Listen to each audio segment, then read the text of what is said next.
Hi guys, my name is Chandrasekhar Barola and these are sessions for information system audit. मेरा number है 9899123008 and in case of any feedback or in case you need any professional help in and around Delhi, you can call me in this particular number. तो हम पढ़ रहे थे policy के बारे में, इंफॉर्मेशन सिक्योरिटी पॉलिसी, और उसमें हमने पढ़ा था कि प्रोग्राम पॉलिसी होती है, पॉलिसी हायर मैनेजमेंट बनाता है, उसके बाद इशू स्पेसिफिक पॉलिसी होती है।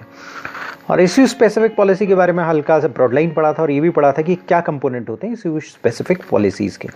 तो बेसिकली हमने ये पढ़ा था कि स्टेटमेंट इशू होता है, मतलब इशू स्टेटमेंट बनाया जाता है, इशू का स्टेटमेंट बनाया जाता है, उसके बाद सिस्टम की ऑर्गेनाइजेशनल पोजीशन डिटरमाइन की जाती है, फिर एप्लीकेबिलिटी मतलब कहाँ कहाँ पर एप्लीकेबल होगा, फिर रोल्स एंड रिस्पॉन्सिबिलिटीज़ होते हैं, फिर उसके बाद कंप्लायंस होता है, फिर पॉइंट ऑफ कॉन्टैक्ट होता है कि कौन बंदा जो है पॉइंट ऑफ कॉन्टैक्ट रहेगा, क्योंकि जो आपकी इस टाइप की पॉलिसीज़ होती हैं, इशू स्पेसिफिक पॉलिसीज़ होती हैं, तो उसके लिए आपका पॉइंट ऑफ कांटेक्ट होना बहुत ज़रूरी है, क्योंकि ये करंट प्रॉब्लम्स के लिए होती हैं। कोई नया टेक्नोलॉजी आ गई या फिर आपका कोई नया लॉ आ गया, तो उसके लिए अवेयरनेस कम होती है। जो प्रोग्राम पॉलिसी होती है वो ब्रॉड होती है, उसमें अवेयरनेस ज़्यादा होती है, लेकिन ऐसा है कि इशू स्पेसिफिक पॉलिसीज़ में अवेयरनेस कम होगी। तो ये सब हमने पढ़ लिया था। अब हम पढ़ेंगे कि एरियाज़ कौन से हैं जो इशू स्पेसिफिक पॉलिसी के लिए अप्रोप्रिएट होते हैं, मतलब कौन से एरियाज़ हैं पर्टिकुलरली जो इशू स्पेसिफिक, मतलब मैनेजमेंट को जो है इशू स्पेसिफिक पॉलिसी अगर हम समझाएं तो वो कौन से एरिया में होगा। तो क्या होता है कि issue specific policy issue specific होते हैं, और आपके सिस्टम स्पेसिफिक पॉलिसी जो होती है वो सिस्टम स्पेसिफिक होती है। तो बहुत सारे एरियाज़ हो सकते हैं, और ये एरियाज़ जो है जनरल आईटी सिक्योरिटी के लिए भी हो सकते हैं, लेकिन ऐसा है कि हर ऑर्गेनाइजेशन के लिए यूनिक होते हैं और उसके लिए टेलर मेड किए जा सकते हैं। जैसे फॉर एग्जांपल फिजिकल सिक्योरिटी, तो फिजिकल सिक्योरिटी में क्या होता है कि आपको किसी भी आईटी एसेट का एक फिजिकल प्रोटेक्शन करना होता है, और किसको एक्सेस देनी है, किसको एक्सेस नहीं देनी है। मालूम पड़ा आपका एक सर्वर है, सर्वर आपका सर्वर रूम में होना चाहिए, उसमें एसी वगैरह लगे होते हैं, उसकी कॉस्ट बहुत ज़्यादा होती है, तो वहाँ पर बाहर से फिजिकल सिक्योरिटी के लिए एक एक्सेस कार्ड होना चाहिए। एक तो होती है लॉजिकल सिक्योरिटी। लॉजिकल सिक्योरिटी ये है कि यूएस में बैठा कोई आदमी हमारे सर्वर के अंदर ना जा पाए, वो लॉजिकल सिक्योरिटी होती है। और फिजिकल सिक्योरिटी, दो चीज़ें, लॉजिकल और फिजिकल। कंप्यूटर में दो तरीके से एंटर कर सकते हैं, लॉजिकल और एक फिजिकल।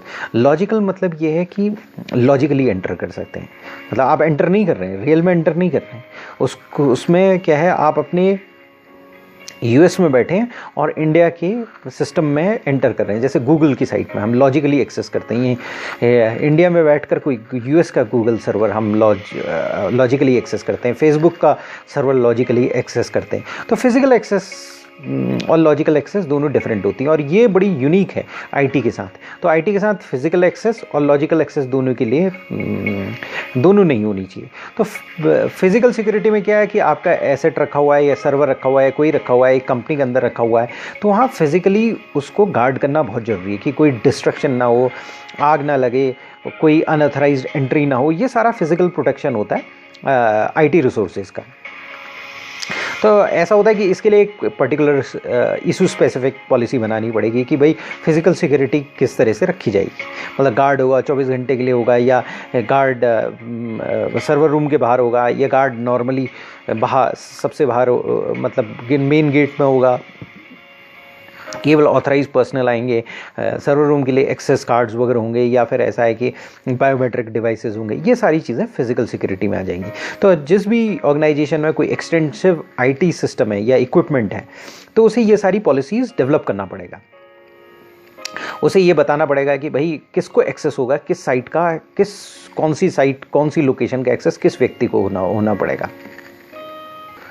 उसके बाद रिस्क, मतलब इंस्टॉलेशन में क्या रिस्क है, ये कौन एनालाइज करेगा, कौन उसे ऑडिट करेगा, किस टाइप के फिजिकल एक्सेस कंट्रोल्स लगे होने चाहिए, किस टाइप के मॉनिटरिंग इक्विपमेंट्स लगे होने चाहिए, सीसीटीवी लगना चाहिए कि नहीं लगना चाहिए। फिजिकल एक्सेस कंट्रोल्स क्या होते हैं, आपका गेट है, डोर है, बायोमेट्रिक डिवाइसेस, ये फिजिकल एक्सेस कंट्रोल होते हैं। एक्सेस कंट्रोल दो टाइप के होते हैं, लॉजिकल, एक फिजिकल। लॉजिक एक्सेस कंट्रोल जब भी हम बोलते हैं तो जनरली आईटी में लॉजिकल हमारे दिमाग में आता है, लेकिन फिजिकल एक्सेस कंट्रोल्स भी होते हैं। और उसी तरीके से इक्विपमेंट को मॉनिटर करने, मॉनिटरिंग इक्विपमेंट्स होते हैं, जैसे वो सीसीटीवी होते हैं, सीसीटीवी वगैरह हमें लगाना पड़ेगा। तो किसकी रिस्पॉन्सिबिलिटी है ये हमें डिटरमाइन करनी पड़ेगी। भाई कोई ट्रेंड स्टाफ ऑफिशियल होगा या ट्रेंड सिक्योरिटी स्टाफ होगा, उस पर हमें रिस्पॉन्सिबिलिटी फिक्स करनी पड़ेगी उसको। अब ये सिक्योरिटी हमने ऑफिशियल को रिस्पॉन्सिबिलिटी असाइन कर दी, तो हमें बताना पड़ेगा उसकी क्या एक्टिविटीज़ उसे परफॉर्म करनी है, क्या रिस्पॉन्सिबिलिटीज़ हैं उसकी, और बाकी एम्प्लॉयज़ को भी जो उस एरिया से फिज़िकल एक्सेस रख सकते हैं, जा सकते हैं, तो उनको भी हमें ट्रेन करना पड़ेगा, उनको भी अवेयरनेस, कम से कम एक अवेयरनेस प्रोग्राम देना पड़ेगा। अब इसके बाद दूसरी चीज़ है पर्सनल सिक्योरिटी। पर्सनल सिक्योरिटी क्या होती है कि पर्सनल सिक्योरिटी व्यक्ति की सिक्योरिटी, तो फिजिकल सिक्योरिटी एसेट की सिक्योरिटी। तो कोई भी मतलब ये देखना पड़ेगा हमें पर्सनल क्या टाइप ऑफ एक्टिविटी परफॉर्म करता है, डिग्री ऑफ डेटा सेंसिटिविटी जो वो एनकाउंटर करेगा। मान लो बड़ा कोई आईटी हेड है, तो वो हाईली सेंसिटिव डेटा उसके पास होगा, सारा डेटा उसके पास आ रहा होगा। वो उस डेटा को, फाइनेंस का हेड है तो वो वहाँ के डेटा की सेंसिटिविटी बहुत ज़्यादा है, एचआर हेड है वहाँ के डेटा की सेंसिटिविटी बहुत ज़्यादा है। तो टाइप ऑफ एक्टिविटी को किसको परफॉर्म करनी है, ये सारी चीज़ मॉनिटर करनी पड़ेंगी। नंबर ऑफ पर्सनल्स देखने पड़ेंगे कि कितने नंबर ऑफ पर्सनल्स हैं। Specific security, type of security policy करनी पड़ेगी। मतलब अगर आईटी का बंदा है तो उसकी पर्सनल स्क्रीनिंग क्या होगी, उसकी रिक्वायरमेंट क्या होनी चाहिए, हायरिंग, ट्रेनिंग, इवैल्यूएशन, और अगर उसे निकालना है तो किस तरीके से उसे निकालना पड़ेगा। क्योंकि अगर मान लिया सपोज़ एक आईटी वाला बंदा है, अगर हम उसे निकाल दे रहे हैं और उसके पास कुछ एडमिनिस्ट्रेटिव राइट्स हैं, तो उसे केवल क्या करना है कि केवल बाहर जाकर, अगर वो बाहर निकाल दिया, घर में रहे, तो उसे वो कुछ सिस्टम को डिलीट कर देता है, तो सारे सिस्टम्स की इन्फॉर्मेशन डिलीट हो जाएगी। ये इसी तरीके से जैसे आपका पासवर्ड किसी को दे दिया जाए, डिलीट बटन प्रेस करना है, बहुत सारी इन्फॉर्मेशन डिलीट हो सकती है। तो ये बहुत ज़रूरी है कि एक ट्रेंड पर्सनल होनी चाहिए, सिक्योरिटी स्पेशलिस्ट होनी चाहिए, जो कॉन्स्टेंटली इसे इनिशिएट करें, रिव्यू करें, अप्रूव करें, और सारे पर्सनल रिलेटेड सिक्योरिटी मैटर्स को इनको रिव्यू करना चाहिए, अप्रूव करना चाहिए, परफॉर्म करना चाहिए, और ये कॉन्स्टेंटली अपडेटेड होनी चाहिए, क्योंकि टेक्नोलॉजी बहुत ज़्यादा चेंज हो रही है। तो यानी कि पर्सनल सिक्योरिटी में क्या है, पर्सनल सिक्योरिटी में है कि जिस आदमी को हम एम्प्लॉय कर रहे हैं उसको हमें देखना पड़ेगा उसका इंफॉर्मेशन सिक्योरिटी से क्या संबंध है, ये देखना पड़ेगा। और वो डिग्री ऑफ डेटा सेंसिटिविटी, क्या डिग्री ऑफ सेंसिटिव डेटा को इनकाउंटर करता है, ये सारी चीज़ें देखना पड़ेगा। और ऐसे व्यक्ति को क्लासिफाई करने पड़ेंगे, रिक्लासिफाई करना पड़ेगा, सब क्लासिफाई करना पड़ेगा कि भाई उसमें एक हायरार्की बनानी पड़ेगी कि जिनको टॉप सीक्रेट डेटा अवेलेबल, जो नीचे वाले बंदे उनको कम सीक्रेट डेटा अवेलेबल है।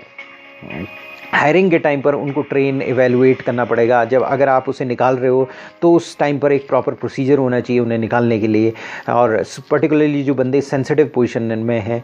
फिर उसके बाद ये है कि ट्रेंड पर्सनल हैं, सिक्योरिटी स्पेशलिस्ट हैं, उनको आपको हायर करना पड़ेगा, और इस पॉलिसी को उनसे रिव्यू कराना पड़ेगा ताकि वो इन पॉलिसीज़ को रिव्यू करें और देखिए सारी ड्यूटी सारी की सारी परफॉर्म हो रही है राइटली कि नहीं राइटली। क्योंकि अगर राइटली परफॉर्म नहीं हो रही है तो हो सकता है कहीं लैप्सेस आ रहे हैं, तो पर्सनल सिक्योरिटी लैप्सेस हो जाएंगे। इसके बाद आती है कम्युनिकेशन सिक्योरिटी। कम्युनिकेशन सिक्योरिटी बहुत टेक्निकल होती है, बहुत ही स्पेशलिस्ट, मतलब इसमें स्पेशलिस्ट ही देख सकते हैं, क्योंकि ये कम्युनिकेशन की सिक्योरिटी है। कम्युनिकेशन कहाँ पर जा रहा है, आप अपने एम्प्लॉयज़ को VPN दे रहे हैं, मतलब सेल्स वालों को, वो बाहर जा रहे हैं, तो वो वहाँ पर कम्युनिकेट जो हो रहा है वो कम्युनिकेशन सिक्योरिटी होनी चाहिए। तो अगर रिमोट लोकेशन है तो कम्युनिकेशन सिक्योरिटी बढ़ जाती है। अगर आपकी एक कंपनी है और सारा काम एक लोकल एरिया नेटवर्क में हो रहा है तो कम्युनिकेशन सिक्योरिटी कम हो जाती है, उसमें भी आपको क्या है थोड़ी बहुत सिक्योरिटी देनी पड़ती है। लेकिन अगर वो इंटरनेट में आ गया बंदा और वहाँ पर कहीं पर भी जा रहा है, वर्ल्ड में कहीं पर भी कम्युनिकेट करना चाह रहा है, उसका कनेक्शन है, तो वहाँ पर कम्युनिकेशन सिक्योरिटी का वो आ जाता है। तो सिक्योरिटी कम्युनिकेशन जो है ये बहुत इंपॉर्टेंट है। तो इसमें क्या होगा कि अगर डेटा को भी हमें क्लासिफाई करना पड़ेगा, डेटा क्या नॉन सेंसिटिविटी है कि डेटा क्या सेंसिटिव है। अगर डेटा सेंसिटिव डेटा ट्रांसमिट किया जा रहा है तो प्रॉब्लम मैग्नीफाई हो जाएगी, इशू स्पेसिफिक सिक्योरिटी पॉलिसीज़ बनानी पड़ेगी, और उसके बाद आपको क्या है कि क्रिप्टोग्राफी का यूज़ करना पड़ेगा, और ये देखना पड़ेगा कि भाई आप क्या यूज़ करते हो, मतलब कम्युनिकेट करने के लिए मॉडेम्स करते हो, डायल इन लाइन्स हैं, लीज लाइन्स हैं, नॉर्मल लाइन्स हैं, और कहीं वायर टैपिंग तो नहीं हो सकती है, man in the middle attack तो नहीं हो सकता है। ये सारी चीज़ें देखनी पड़ेगी। ये बहुत स्पेशलाइज्ड एरिया होता है, और ये कम्युनिकेशन सिक्योरिटी वाला एरिया जो होता है उसके लिए आपको स्पेशलिस्ट चाहिए होते हैं, तो इसको आपको कॉन्स्टेंटली ऑडिट कराना पड़ेगा। और communication security fast changing area है, क्योंकि आज 1G आ रहा है, कल 2G आ रहा है, परसों 3G आ रहा है, उसके बाद 4G आ रहा है। इसके अलावा इंक्रिप्शंस का स्टैंडर्ड्स चेंज हो रहे हैं। वैसे पब्लिक की इंक्रिप्शन वही है, लेकिन ऐसा फिर भी कई बार अगर मान लीजिए सपोज आज की डेट में ये कहा जाता है कि क्वांटम कंप्यूटर्स आ रहे हैं, तो क्वांटम कंप्यूटर्स कोई भी नॉर्मल पब्लिक की को तोड़ सकते हैं, ये मानना है। तो ऐसे केस में कम्युनिकेशन सिक्योरिटी को रिवैल्यूएट करना बहुत ज़रूरी होता है। इसके बाद होती है एडमिनिस्ट्रेटिव सिक्योरिटी। तो administrative security basically potential securities issues को देखती है।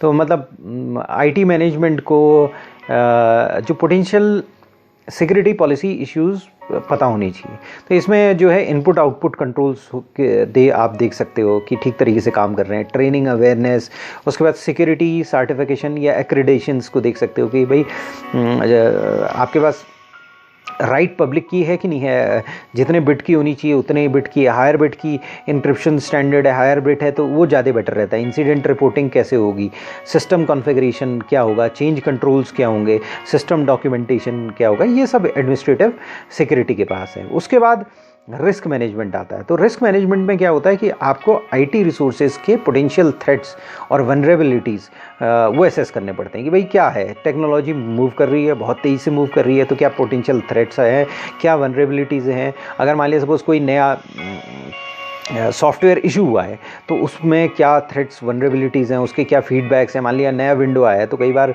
जैसे विंडो 8 आया है उसमें कई बग्स वगैरह थे, विंडो 10 में आया है तो उसमें माना जाता है पहले बीटा टेस्टिंग होती है, उसमें फिर पता किया जाता है कि भाई क्या कितने मार्केट का फीडबैक क्या है।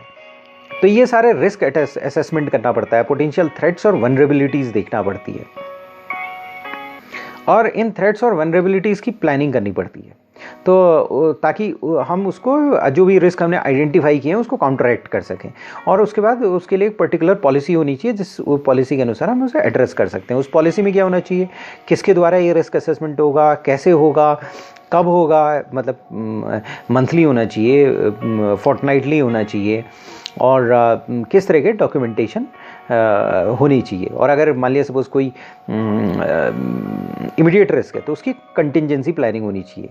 तो कंटिजेंसी प्लानिंग बहुत इंपॉर्टेंट है, क्योंकि आईटी वर्ड अनसर्टेन है, आईटी वर्ड मैसिवली अनसर्टेन है। तो मैसिवली अनसर्टेन है तो कंटिजेंसी प्लानिंग तो होनी ही चाहिए, और उसके लिए कोई एक पॉलिसी होनी चाहिए कि किस तरह से हम कंटिजेंसी प्लानिंग करेंगे। तो बेसिकली कंटिजेंसी प्लानिंग क्या होगी, कंटिजेंसी प्लानिंग का मतलब होता है इमरजेंसी एक्शन।